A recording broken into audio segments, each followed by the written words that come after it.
శ్రీమాత్ర నమః నమస్తేనండి. Welcome to our channel. ఆ లలితా పరమేశ్వరి అమ్మవారి ఆశీస్సులు మనందరిపైన ఉండాలని సదా కోరుకుంటున్నాను. మరి ఈరోజు పాశాంకుశ ఏకాదశి. ఈ రోజున ఉపవాసం చేయడం వల్ల సర్వ పాపాల నుండి విముక్తి లభిస్తుంది. దీని మహిమ వల్ల 100 అశ్వమేధ యాగాలకు సమానమైన ఫలితాలు లభిస్తాయి.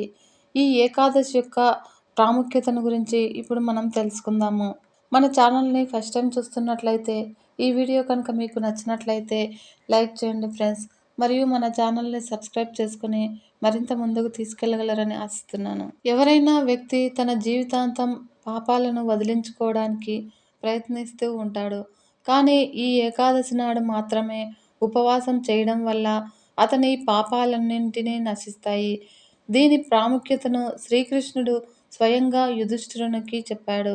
పురాణాల ప్రకారము ఒకప్పుడు వింధ్యాచల పర్వతంలో క్రోధన అనే క్రూరమైన వేటగాడు ఉండేవాడు. అతను తన జీవితాంతమంతా అల్లర్లు, దోపిడీలు, మద్యపానము మరియు అబద్ధాలు చెప్పడం వంటి దుశ్చర్యలతో గడిపేవాడు. ఎన్నో అకృత్యాలు చేస్తూ మాటలు రాని జంతువులను చంపి పాపాత్ముడయ్యాడు. అతడు చివరి క్షణాలలో ఉన్నప్పుడు అతను మరణ భయంతో అంగీరా మహర్షిని సమీపించాడు. తన జీవితంలో చాలా పాపాలు చేశానని, దానివల్ల మరణానంతరము ఖచ్చితంగా నరకానికి వెళ్తానని భయపడుతూ ఉంటాడు. ఈ పాపానికి ప్రాయశ్చితం చేసుకునేందుకు ఋషి దగ్గరకు వెళ్తాడు. అప్పుడు అంగీర మహర్షి వేటగాడిపై జాలిపడి పాశాంకుశ ఏకాదశి యొక్క ప్రాముఖ్యత గురించి చెప్పి ఈ వ్రతాన్ని ఆచరించమని కోరాడు. అప్పుడు ఋషి సలహా మేరకు ఈ ఏకాదశి నాడు ఉపవాసం ఉండి శ్రీహరిని పూజిస్తాడు. ఉపవాస ప్రభావంతో వేటగాడు సర్వ పాపాలను పోగొట్టుకుని వైకుంఠలోకంలో స్థానం పొందాడు. కావున ఏకాదశి నాడు భగవంతుని నామాన్ని పఠించడము, జపించడం వల్ల అన్ని కష్టాలు, పాపాలు తొలగిపోతాయి. అనేక యజ్ఞాలు చేసిన దానికి సమానమైన ఫలితాలను ఇస్తుంది. పద్మపురాణంలో పేర్కొన్న పాశాంకుశ ఏకాదశి వ్రత గురించి ఇప్పుడు మనం తెలుసుకుందాము. యుధిష్ఠిరుడు మధుసూదనుని అడిగాడు, దయచేసి అశ్విని యొక్క ప్రకాశవంతమైన పక్షం రోజులలో ఈ ఏకాదశిని ఎప్పుడు జరుపుకుంటారు అని. అప్పుడు శ్రీకృష్ణ భగవానుడు ఇలా సమాధానం ఇచ్చాడు. ఓ రాజా, అశ్విని యొక్క ప్రకాశవంతమైన పక్షం రోజులలో ఆచరించే ఏకాదశిని పాశాంకుశ ఏకాదశి అని పిలుస్తారు. ఇది అన్ని పాపాలను నిర్మూలించే సామర్థ్యానికి ప్రసిద్ధి చెందింది మరియు అత్యంత పవిత్రమైనది.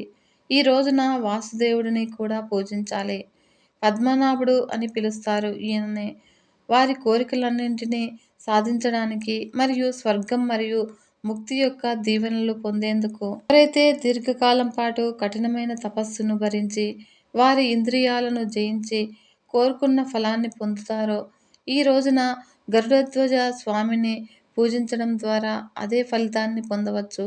భూమిపై ఉన్న అన్ని పవిత్ర స్థలాలు మరియు దేవాలయాలను సందర్శించడం ద్వారా పొందిన ఫలాన్ని, పుణ్యాన్ని ఈ రోజున కేవలం విష్ణునామాన్ని జపించడం ద్వారా పొందవచ్చును. విష్ణువు యొక్క విల్లు మరియు బాణం ధరించి సర్వవ్యాపి అయిన జనార్దనుడిని ఆశ్రయించిన వారు యమలోక బాధలను భరించాల్సిన అవసరం లేదు. ఒక వ్యక్తి ఏ ఇతర కార్యకలాపం ఫలితంగా ఏకాదశిని ఆచరించినా వారు యముని యొక్క హింసలకు గురికారు. విష్ణు భక్తుడు శివునిని విమర్శించే వ్యక్తి విష్ణువు యొక్క రాజ్యంలో స్థానం పొందలేడు మరియు వారు అనివార్యంగా నరకంలో పడతారు. అదేవిధంగా శైవ లేదా పాశుపత సంప్రదాయాన్ని అనుసరించే ఎవరైనా శ్రీ మహావిష్ణువును విమర్శిస్తే వారు భయానకమైన రౌరవ నరకంలో పడవేయబడతారు మరియు 14 ఇంద్రుల యుగం పూర్తయ్యే వరకు ఉడికిస్తారు. ఈ ఏకాదశి స్వర్గము, ముక్తి, మంచి ఆరోగ్యము, అందము, సంపద మరియు స్నేహితులను ప్రసాదిస్తుంది మరియు అందరికీ ప్రయోజనకరంగా ఉంటుంది. మరి ఇప్పుడు మనము ఒక కథను గురించి తెలుసుకుందాము. బ్రహ్మమానస పుత్రులలో మరీచి అనే పుత్రుడు ఒకడున్నాడు. ఆయనకు కశ్యపుడు అనే పుత్రుడు ఉన్నాడు. ఈ కశ్యపుడు దక్ష ప్రజాపతి 60 మంది కుమార్తెలలో అదితి, దితి, వినత, కద్రువ, వినత మొదలైన 13 మందిని వివాహం చేసుకున్నాడు. అందులో అతిథి వల్ల దేవతలు పుట్టారు. అందుకే వారిని ఆదిత్యులు అని అంటారు. మరి దితి వల్ల కొంతమంది కుమారులు పుట్టారు. వారందరినీ దైత్యులు అని అంటారు. సురస వల్ల ఆవిడ వల్ల కొంతమంది పాములు పుట్టుకొచ్చారు. అందుకే వాళ్ళందరినీ నాగజాతి వారు అన్నారు. కద్రువ, వినుత చాలా కాలం నుండి కశ్యపుడికి సేవ చేయడం వలన ఏమి వరం కావాలో కోరుకోమన్నాడు కశ్యపుడు. అప్పుడు కద్రువ మంచి బలంతో పొడవుగా ఉండేవారు 1000 మంది సంతానాన్ని ప్రసాదించమని వేడుకుంటుంది. ఆ తర్వాత వినుత వారికంటే అసాధారణమైన బలవంతులు, గొప్ప ఖ్యాతి గడించే 2 కుమారులు కావాలని కోరుకుంటుంది. దానికి కశ్యపుడు సరే అని సంతానం కోసము చేసే పుత్రకామేష్టి యాగం చాలా రోజుల పాటు చేశాడు. ఆ తర్వాత కద్రువకు పిండం పుడితే ఆ పిండాన్ని నేతికుండలో భద్రపరిచింది. వినతకి 2 గుడ్లు పుట్టాయి. ఇలా 500 సంవత్సరాల తర్వాత కద్రువకు వాసుకి, ఐరావతుడు, తక్షకుడు, కర్కోటకుడుతో పాటు ధనుంజయుడు, కాళీయుడు, మణినాగుడు, అపురణుడు, పింజరుడు, కల్మాషుడు, శపలుడు, ఆర్యకుడు అను వీరితో కలిపి 1000 మంది సర్పాలు పుట్టాయి. కానీ వినత నా గుడ్లు మాత్రము చెక్కు చెదరకుండా అలాగే ఉన్నాయి. వారిని చూసి బాధతో కద్రువకు అప్పుడే సంతానం కలిగారు. నాకు ఇంకా కలగలేదు అని దుఃఖించింది. ఇప్పుడు ధ్రువ మీద ఉన్న అసూయతో వినత తనకు పుట్టిన 2 గుడ్లలో ఒక గుడ్డుని పగలగొట్టింది. అందులో నుండి ఊరువులు ఇంకా తయారు కాని అంటే తొడలు ఇంకా తయారు కాని బిడ్డ బయటికి వచ్చాడు. ఊరువులు లేకుండా పుట్టాడు కనుక అనూరుడు అన్న నామధేయం ఏర్పడింది. తొడలు లేనివాడు అని అర్థము. ఈ అనూరుడు సూర్యునకు ఉదయం పూట రథసారథి. ఉదయాన్నే ఉదయించే నారింజ పండు రంగు అనూరుడి రూపము. ముందుగా అనూరుడు దర్శనం ఇచ్చిన తరువాతే నేను దర్శనం ఇస్తాను అని సూర్యుడు అనూరుడికి వరం ఇచ్చాడు. ఆ ఉదయం నుండి 8 గంటలు అనూరుడు రథం తోల్తాడు. తర్వాత వేరే వారు వస్తారు. అలా పుట్టగానే తన తొడలు చూసుకొని ఎంత పని చేశావు అమ్మా! ఇంకో 500 సంవత్సరాలు అలాగే ఉంచితే పూర్తి రూపుతో వచ్చేవాడిని కదమ్మా! నీ సవతి మీద అసూయతో ఇలా చేశావు కనుక ఆ సవతి దాసీవి అయిపో అని ఆవేశంతో ఉండి శపించాడు అనూరుడు.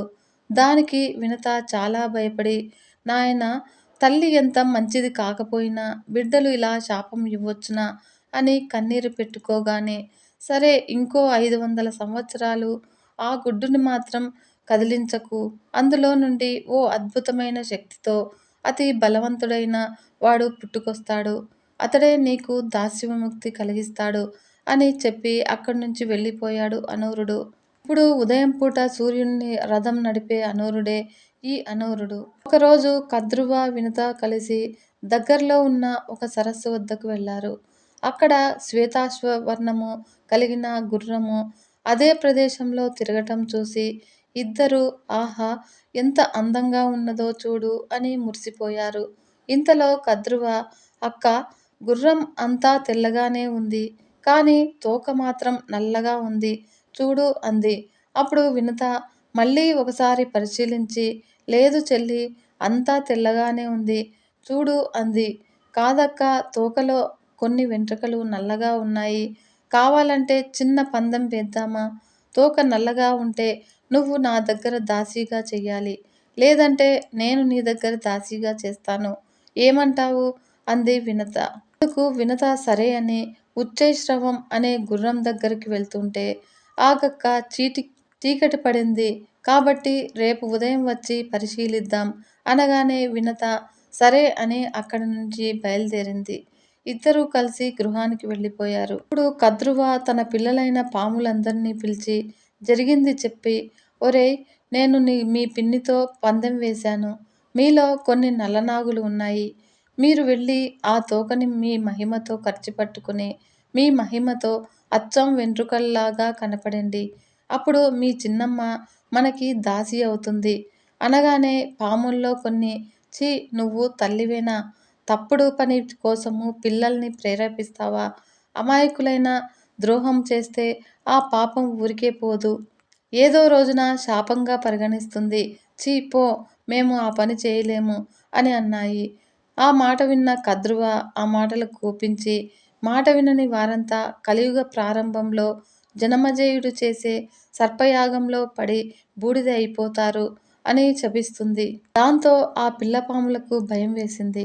వారిలో కర్కోటకుడు అనే సర్పము సరే అని వెళ్ళి ఆ శ్వేతాశ్వం తోకని పట్టుకొని తన మహిమతో నల్లని వెంట్రుకల రూపంలో ఉచ్చైశ్రవం యొక్క తోకని కరిచిపట్టుకున్నాడు. ఆ మరుసటి రోజు ఉదయాన్నే ఆ అశ్వాన్ని పరిశీలించడానికి వచ్చిన వినత కద్రువులకు తోకలో నల్లని వెంట్రుకలు కనిపించాయి. ఇక ఆనాటి నుండి కద్రువ దగ్గర వినత దాసీగా ఉండిపోయింది. ఆ కద్రువ చెప్పినదల్లా చేస్తూ, తిట్టినా కొట్టినా భరిస్తూ, పెట్టింది తింటూ ఎలాగోలా ఒక 500 సంవత్సరాలు గడిపేసింది. అనూరుడు చెప్పినట్లు గుడ్డు పగిలి అందులోంచి దివ్యమైన కాంతితో బంగారు వర్ణంతో దగదగలాడిపోతూ విశాలమైన రెక్కలు ఆడిస్తూ ఒక్కసారిగా పైకి ఎగిరాడు పక్షి రూపంలో ఉన్న గరుడుడు. ఆ విశాలమైన రెక్కల వేగానికి సముద్రం ఆకాశమంత ఎత్తుకి ఎగిసింది. అది చూసిన ప్రజలు ఆకాశం నుంచి గంగ పొంగిందా అన్నట్లు ఆశ్చర్యంతో చూశారు. ఆ గాలికి పెద్ద పెద్ద చెట్లు కూలిపోయాయి. పర్వతాలు కదిలిపోయాయి. పెళపెళమని విరిగి కింద పడిపోయాయి. జగజ్జేగీయమానంగా వెలుగొందుతూ ఎగిరి తల్లి దగ్గరికి వచ్చి నిలబడ్డాడు గరుడుడు. ఆయనే గరుత్మంతుడు. ఈయననే వైనతేయుడు అని కూడా అంటారు. ఇంతలో కద్రువ అక్కడికి వచ్చి, ఒరేయ్, మీ అమ్మ నాకు దాసి. కాబట్టి నువ్వు కూడా నాకు దాసుడవే. నేను చెప్పిన పని చెయ్యి అని తన పిల్లల్ని ఊరంతా తిప్పుకురమ్మని మీద ఎక్కించింది. అప్పుడు గరుత్మంతుడు ఆ పాములన్నింటినీ తన మీద కూర్చోబెట్టుకొని ఎగురుతూ ఉంటే ఆ పాములు ఇంకా పైకి, ఇంకా పైకి ఎగురు, ఇంకా అని అంటూ ఉంటే ఇంకా పైకి ఎగిరాడు. పైకి వెళ్తున్న కొద్దీ సూర్యుడి వేడి వల్ల తాపం పెరిగి పాములన్నీ సొమ్మసిల్లిపోయాయి. అప్పుడు కిందకు రాగానే కద్రువ చూసి, మీ అమ్మకు నీకు నేనంటే అసలు నచ్చదు, అలుసు కూడా. నేనన్నా నా పిల్లలన్నా మీకు గిట్టదు అంటూ అనవరాని మాటలు అన్నీ అక్కడి నుంచి వెళ్ళిపోతుంది. ఇలా మరో 500 ఏళ్లు గడిచిపోయాయి. గరుత్మంతుడు తల్లి దగ్గరికి వెళ్ళి, అమ్మ, పెద్దమ్మ చీటికి మాటికి దూషిస్తుంది అంటే వినుత నిస్సహాయంగా ఏమి చేయను నాయనా, మీ అన్న అనూరుడిచ్చిన శాపం కారణంగా దాసీగా ఉండవలసి వచ్చింది అని జరిగినదంతా చెప్పింది. అది విని గరుత్మంతుడు కద్రువ దగ్గరకు వెళ్ళి, పిన్ని, ఏమి చేస్తే మాకు దాస్య విముక్తి కలుగుతుందో చెప్పు అనగానే కద్రువ, నేను నా పిల్లలకు క్రోధావేశంలో జనమేజయుడి యజ్ఞానికి ఆహుతి అవుతారు అని శాపం పెట్టాను. ఆ శాపం నుండి విముక్తి పొందాలంటే అమృతం సేవించాలి. అమృతం సేవిస్తే జనమేజయుడు చేసే సర్పయాగంలో పడినా ఏమీ కాదు. అదీగాక నీ అంత బలవంతుడు నా దగ్గర ఉంటే నాకు ఏదో నాటికి ప్రమాదం సంభవిస్తుంది అంటూ ప్రేమతో మాట్లాడుతున్నట్లు, నాయనా, నాకు మాత్రము మిమ్మల్ని ఎల్లకాలము దాసీలుగా ఉంచుకోవడం ఇష్టమా చెప్పు అని పలికింది. దేవలోకంలో ఇంద్రుడి రక్షణలో అమృతం ఉంది. అది తెచ్చి ఇస్తే మిమ్మల్ని దాస్యముక్తిని కలిగిస్తాను అని చెప్పింది కద్రువ. గరుత్మంతుడు క్షణం కూడా ఆలోచించకుండా, దేవలోకం ఎక్కడుందో, ఎలా వెళ్ళాలి అని కూడా ఆలోచించకుండా తల్లి మీద ప్రేమతో సరే అని తండ్రి అయిన కశ్యపుడి దగ్గరికి వెళ్తాడు. అప్పుడు తండ్రి, మాకు దాస్యవిముక్తి కావాలి అంటే అమృతం తీసుకుని రమ్మని పెద్దమ్మ తెలిపింది. మరి స్వర్గలోకానికి వెళ్ళాలంటే నాకున్న శక్తి సరిపోదు. సరైన తిండి లేక నీరసించిపోయాను. అంత దూరం ఎగరలేను. మంచి ఆహారం కావాలి, మార్గం చెప్పండి అనగానే అప్పుడు కశ్యపుడు, గరుడ, ఇక్కడికి దగ్గర్లో మ్లేచ్ఛ గ్రామము ఒకటి ఉన్నది. వాళ్ళంతా నరరూప రాక్షసుడు. ఎవరైనా అటువైపు వెళ్తే అమ్మవారికి బలి ఇచ్చి ఆరగించేస్తారు. ఏ జీవిని వదలరు. వాళ్ళు 10,000 మంది ఉంటారు. వారిని ఆరగించు. దీనివల్ల నీకు ఎలాంటి దోషం రాదు. జనులకు మేలు చేసిన వాడివి అవుతావు. నాయన, మరొక్క మాట. అక్కడికి ఈ మధ్య ఒక బ్రాహ్మణోత్తముడు నివాసం ఏర్పరచుకున్నాడు. ఆయన్ని మాత్రం ఏమీ చెయ్యకు అని అన్నాడు. ఇప్పుడు గరుత్మంతుడు, తండ్రి, అంతమందిలో ఆయన్ని ఎలా గుర్తుపట్టడం అనగానే, నీ గొంతుకి ఎవరు అడ్డం పడి వేధిస్తాడో వాడే ఆ బ్రాహ్మణుడు. అతడిని మాత్రం ఎట్టి పరిస్థితుల్లోనూ ఏమీ చెయ్యకు అనగానే సరే అని గరుత్మంతుడు మ్లేచ్ఛగ్రామం వెళ్ళి ఒక్కసారిగా 10,000 మందిని ఒక్కసారిగా గుటుక్కున మింగేశాడు. ఇంతలో గొంతుకు ఏదో అడ్డపడి మంట పెట్టడం మొదలైంది. అది గమనించిన గరుడు ఎవరో ఉత్తముడైన బ్రాహ్మణుడు అడ్డుపడినట్టు ఉన్నారు, బయటికి రావచ్చు అని అన్నాడు. అప్పుడు ఆ బ్రాహ్మణుడు, నాయనా, ఈ మధ్య ఒక బోయ స్త్రీ నన్ను వరించి నా సంపర్కం కోరింది. కాదనలేక వివాహం చేసుకున్నాను. ఆవిడ లేకుండా నేను బయటికి రాను అనగానే, బ్రాహ్మణోత్తమా, నువ్వు వివాహం చేసుకున్న తర్వాత ఆమె కూడా ఉత్తమురాలే. కాబట్టి ఆమెను కూడా తీసుకుని బయటికి రా అనగానే సరే అని ఇద్దరు కలిసి బయటికి వచ్చేశారు. ఆ గరుత్మంతుడు ఈ 10,000 మందిని ఆహారంగా తీసుకున్నా సరిపోక తండ్రి దగ్గరికి వెళ్ళి, ఆహారం సరిపోలేదు, బాగా బలిష్టమైన ఆహారం ఏదైనా ఉంటే చెప్పండి అనగానే కశ్యపుడు ఒక్క క్షణం ఆలోచించాడు. నాయనా గరుడా, పూర్వము ఇద్దరు అన్నదమ్ములు ఉండేవారు. ఇద్దరికీ అనుకోని కలహం వచ్చి ఒకడు గజం అయిపో అంటే ఇంకొకడు కశ్యపం అయిపో అని ఇద్దరిని ఒకరినొకరు శపించుకున్నారు. ఇక్కడికి దగ్గరలో ఉన్న ఒక సరస్సులో కశ్యపం ఉంటుంది. దాహం వేసినప్పుడు నీరు త్రాగడానికి వచ్చే గజాన్ని పట్టుకుంటుంది. ఇలా ప్రతినిత్యము కొట్టుకుంటూ కోట్లాడుకుంటూ ఉంటారు. వీటిని తిను. మరొక విషయం నాయనా, ఒకటి ఉన్నప్పుడు మాత్రం వాటి జోలికి వెళ్ళకు. అలా వెళితే దేవతలైనా చచ్చిపోతారు. కాబట్టి రెండు ఉన్నప్పుడు ఒక్కసారిగా పట్టుకొని తిను. అలా వారిని చంపడం వల్ల వారికి శాప విమోచనం అవుతుంది. నీకు ఆకలి తీరుతుంది అనగానే గరుత్మంతుడు తండ్రికి నమస్కరించి వెళ్ళి ఆ సరస్సు దగ్గరకు ఉన్న చెట్టు మీద నిలబడి రెండూ ఎప్పుడు కలుస్తాయా అని ఎదురు చూస్తూ ఉన్నాడు. ఇంతలో గజం నీరు త్రాగడానికి వచ్చి ఆ సరస్సులోకి దిగగానే కశ్యపం గజాన్ని గట్టిగా పట్టుకుంటుంది. రెండు నువ్వా నేనా అంటూ కొట్టుకుంటూ ఉండగా ఒకటి మునగడము, ఒకటి తేలడం జరుగుతూ ఉంటుంది. అలా చాలాసేపటి వరకు అలా కొట్లాడుకొని రెండూ ఒక్కసారిగా పైకి వచ్చేసరికి పైనుండి ఇదంతా గమనిస్తున్న గరుత్మంతుడు గజకచ్చపల్లాలను రెండిటిని రెండు కాళ్ళతో కరిచి పట్టుకుని రివ్వున ఆకాశానికి ఎగిరిపోతాడు. వీటిని ఎక్కడ పట్టుకొని తినాలి అని వెతుకుతూ ఉండగా 80 మైళ్ళ విస్తీర్ణంలో విస్తృతంగా ఊడలు శాఖోపశాఖలుగా ఉన్న ఒక పెద్ద మర్రి చెట్టు ఒకటి కనబడింది. చెట్టు గరుడుని చూసి, నా కొమ్మలు చాలా బలంగా ఉన్నాయి, సందేహించకు, వాటిని నా కొమ్మల మీద పెట్టుకొని తిను అనగానే గరుడు వెంటనే చెట్టుకు ఉన్న పెద్ద కొమ్మల మీద కూర్చున్నాడు. అప్పుడు గరుడుని బరువుకి పెళపెళ ధ్వనులతో కొమ్మ విరిగిపోయింది. ఆ కొమ్మకి వాలక్యులు అనే కొంతమంది మునులు తలక్రిందులుగా వేలాడుతూ తపస్సు చేసుకుంటూ ఉన్నారు. అది గమనించిన గరుడు ఈ కొమ్మ మీద పడితే వాళ్ళు చనిపోతారేమోనని, ఇక కింద పడితే తలలు పగిలి తనని శపిస్తారేమోనని భయపడి ఆ కొమ్మని ముక్కుతో పట్టుకున్నాడు. రెండు కాళ్ళలో గజకచ్చపాలు, నోటితో ఈ చెట్టు కొమ్మని పట్టుకుని తండ్రి దగ్గరికి వెళ్ళాడు. గరుడుని పరిస్థితిని చూసిన కశ్యపుడు ఆ వాలక్యులకు నమస్కరించి, ఈ గరుత్మంతుడు నా కొడుకు, కారణజన్ముడు, వాడిని మన్నించి కిందికి దిగండి అనగానే ఆ దృశ్యం గమనించిన ఆ మునీశ్వరులు గరుత్మంతుడిని ఆశీర్వదించి కిందికి వచ్చేశారు. అప్పుడు కశ్యపుడు గరుత్మంతునితో, ఈ కొమ్మని నువ్వు ఇంతకు ముందు తిన్న మ్లేచ్ఛగ్రామం ఖాళీ అయింది కనుక అక్కడ పారవేయి, ఇంకెక్కడ పడేసినా ప్రజలు చనిపోతారు అని ఆశీర్వదించి పంపారు. అప్పుడు గరుడు ఆ కొమ్మని మ్లేచ్ఛగ్రామంలో పడేసి సముద్రం దగ్గర ఉన్న పెద్ద బండ మీద ఈ గజకచ్చపాలని పట్టుకొని తిన్నాడు. దాంతో వాళ్ళకి శాప విమోచనం జరిగి గరుడుని ఆశీర్వదించి తమ లోకాలకి వెళ్ళిపోయారు. గరుత్మంతుడు కూడా ఆకలి తీరింది.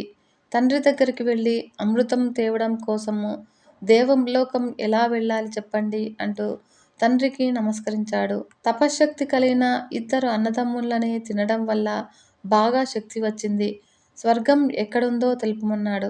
కశ్యపుడు, నాయనా, ఇంద్రుడు స్వర్గంలో నందనవనంలో అగ్నిగుండం ఏర్పాటు చేశాడు. దాని మధ్యలో అమృత భాండం ఉంటుంది. దానికి రెండు పక్కల రెండు భయంకరమైన సర్పాలు కాపలాగా ఉంటాయి. నువ్వు అక్కడికి వెళ్తే అగ్నిహోత్రుడు నిన్ను భస్మం చేసేస్తాడు. కనుక నువ్వు నెయ్యి తీసుకువెళ్ళి అందులో ఒకసారి వెయ్యి. అగ్ని శాంతిస్తాడు. అప్పుడు సులభంగా అమృత భాండాన్ని తీసుకురావచ్చు అని చెప్పగానే సరేనని నమస్కరించి నందనవనం దగ్గరికి వెళ్ళి అంతా చూసి కామధేనువు దగ్గరికి వెళ్ళి వెన్న యాచించి తీసుకొచ్చి ఆ అగ్నిగుండంలో వేశాడు. అంతటా అగ్ని చల్లారాడు. లోపలికి వెళ్ళగానే అక్కడే ఉన్న పాములు బుస్సుమని మీదకు వచ్చేశాయి. గరుడుడు తన రెక్కలతో ఆ పాముల డిప్పల మీద కొట్టగానే తలలు పగిలి క్రింద పడిపోయాయి. అనంతరము గరుడుడు అమృత భాండాగారం తీసుకుని అక్కడ నుండి ఎగిరిపోయాడు. ఆ గరుత్మంతుడు వెళ్ళిపోతుంటే అక్కడున్న భటులు గరుడుని చూసి ఇంద్రునితో గరుత్మంతుడు అమృతం దొంగిలించి తీసుకువెళ్ళిపోతున్నాడు అని చెప్పారు. వెంటనే ఇంద్రుడు ఐరావతం ఎక్కి వజ్రాయుధంతో గరుడుని వెంబడించి ఆగు గరుడా అని హూంకరించాడు. అయినా కూడా గరుడుడు వినకుండా వెళ్ళిపోతూ ఉంటే గరుడుని మీదకు వజ్రాయుధం ప్రయోగించాడు. అంతటా నిప్పులు కక్కుకుంటూ వచ్చిన వజ్రాయుధం గరుత్మంతుడి వద్దకి వస్తూ ఉండగా గరుత్మంతుడు ఆ వజ్రాయుధాన్ని చూసి చిరునవ్వు నవ్వి, నువ్వు దధీచి మహర్షి వెన్నుపూసవు. నువ్వు నన్ను ఏమి చేయలేవు. కానీ మహర్షి వెన్నుముకవి కనుక నిన్ను గౌరవించాలి. నిన్ను అవమానించడము శ్రేయస్కరం కాదు. ఇదిగో ఒక ఈక తీసుకొని వెళ్ళు అని వజ్రాయుధానికి ఒక ఈక పీకి ఇచ్చేశాడు. ఆ వజ్రాయుధం ఆ ఈక తీసుకుని ఇంద్రుని దగ్గరికి వెళ్ళి, ఈ ఈక తప్ప ఏమీ చేయలేకపోయాను. అది కూడా ఆయనిచ్చిందే అని చెప్పింది. అప్పుడు ఆ ఇంద్రుడికి గరుత్మంతుడి బలము అర్థమై, ఇటువంటి వాడు బలవంతుడు నాకు మిత్రుడు అయితే మంచిది అని, మిత్రమా గరుడా, ఈ రోజు నుండి నేను నీకు స్నేహంతో కోరుకుంటున్నాను. కానీ ఒక్క మాట, నువ్వు ఈ అమృతం తీసుకువెళ్ళి పాములకి పోశావనుకో, వాటికి చావు ఉండదు, విషం పెరిగిపోతుంది. వాటికి చావు లేకపోతే అహంకారం పెరిగి మనుష్యుల్ని, ఇతర జంతువుల్ని తమ విషంతో చంపేస్తాయి. అప్పుడు లోకంలో పాములు తప్ప మిగిలిన జీవులు ఉండవు. లోకాన్ని సర్వనాశనం చేసేస్తాయి. కాబట్టి ఒక ఉపాయం చెప్తాను. ఆ విధంగా నువ్వు చేస్తే లోకానికి మేలు చేసిన వాడివి అవుతావు అని చెప్పగానే గరుడుడు అక్కడ ఆగిపోతాడు. ఆ గరుడునితో ఇంద్రుడు ఇలా అంటాడు, నువ్వు ఈ అమృతం తీసుకువెళ్ళి మీ పిన్నికిచ్చి మీరు బంధ విముక్తులు అవ్వండి. ఆ తర్వాత శుచి లేకుండా ఈ అమృతాన్ని ముట్టుకోకూడదు. స్నానం చేసి రమ్మని చెప్పు. వాళ్ళు స్నానం చేయడానికి సముద్రానికి వెళతారు. నేను ఈ కలశం తీసుకొచ్చేస్తాను. అప్పుడు నీ మాట నెరవేరుతుంది, నా పని అవుతుంది, వాళ్ళ తిక్క కుదురుతుంది అనగానే గరుత్మంతుడు సరేనన్నాడు. ఇప్పుడు అక్కడికి విష్ణువు ప్రత్యక్షమై, నీ మాతృభక్తికి మెచ్చుకుంటున్నాను. ఏం వరం కావాలో కోరుకోమన్నాడు. ఈ రోజు నుండి నాకు పాముల్ని ఆహారంగా ఇవ్వమన్నాడు గరుత్మంతుడు. దానికి విష్ణువు సరే తదాస్తు అని అన్నాడు. ఇంకా ఏదైనా వరం కోరుకోమన్నాడు విష్ణువు. అప్పుడు గరుడుడు, నీకు వాహనంగా అయ్యే వరం ప్రసాదించు స్వామి అని అన్నాడు. అంతటా శ్రీ మహావిష్ణువు, సరే నువ్వు మీ తల్లిని బంధ విముక్తురాలిని చేసి నా దగ్గరికి వచ్చేయి. ఈ రోజు నుండి గరుడ వాహనుడనై లోకాల్లో సంచరిస్తూ ప్రజారక్షణం చేస్తాను అని అన్నాడు. ఆ గరుడు మాతృభక్తి వల్ల సాక్షాత్తు విష్ణుమూర్తికి వాహనం అయ్యాడు. ఆ గరుత్మంతుడు విష్ణువునకు నమస్కరించి వెంటనే తల్లి దగ్గరికి వచ్చి, అమ్మ కద్రువ, ఇదిగో అమృతం, నాకు నా తల్లికి నీ నుండి పంచభూతాల సాక్షిగా బంధ విముక్తిని అయ్యి అని ప్రమాణం చేయించి తల్లిని తీసుకుని వెళ్ళిపోతూ అమృతాన్ని దర్భల మీద పెట్టి, ఆ అమృతాన్ని అశుచిగా త్రాగరాదు, అంటరాదు కనుక మీరు వెంటనే సముద్ర స్నానం చేసి వచ్చి స్వీకరించండి అని అన్నాడు. ఇప్పుడు కద్రువ గరుత్మంతుడిని మెచ్చుకొని సంతోషించి తన పిల్లలతో సహా స్నానం చేయడానికి సముద్రానికి వెళ్ళింది. అక్కడే ఉన్న ఇంద్రుడు కద్రువ వెళ్ళగానే అమృత కలశం దగ్గరికి వచ్చి అమృత కలశం తీసుకొని మాయమైపోయాడు. స్నానం చేసి తిరిగి వచ్చిన కద్రువ అమృత కలశం కోసం చూస్తే కలశం ఉన్న చోట దర్భలు తప్ప ఏమీ కనబడడం లేదు.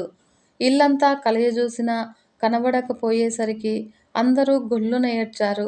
అయ్యో, దాసీగా ఉన్న వినత బలవంతుడు అయిన గరుడు బంధ విముక్తిని పొంది వెళ్ళిపోయాడు. అమృత కలశం పోయింది అని బోరుమన్నారు. ఇంతలో పాముల్లో కొందరు అమృతం ఉన్న కలశము ఈ దర్భల మీద పెట్టారు కాబట్టి కలశం నుండి ఏమైనా చుక్కలు ఈ దర్భల మీద పడి ఉండొచ్చు అనుకుని దర్భలను నాకారు. అలా నాకడంతో అప్పటి వరకు ఒక్క నాలుకే ఉన్న పాములు 2 నాలుకలుగా మారిపోయాయి. ఆనాటి నుండి వాటికి మాట కూడా పడిపోయింది. ఆ మాతృభక్తితో గరుత్మంతుడు విష్ణువు దగ్గరికి వెళ్ళిపోయాడు. తల్లిదండ్రుల ఆశీస్సులతో దైవానుగ్రహం ప్రాప్తిస్తుంది. తెలుసుకున్నారు కదా ఫ్రెండ్స్. ఓం నమో నారాయణాయ. సర్వే జనా సుఖినో భవంతు. లోకా సమస్త సన్మంగళాని భవంతు. నమస్తే.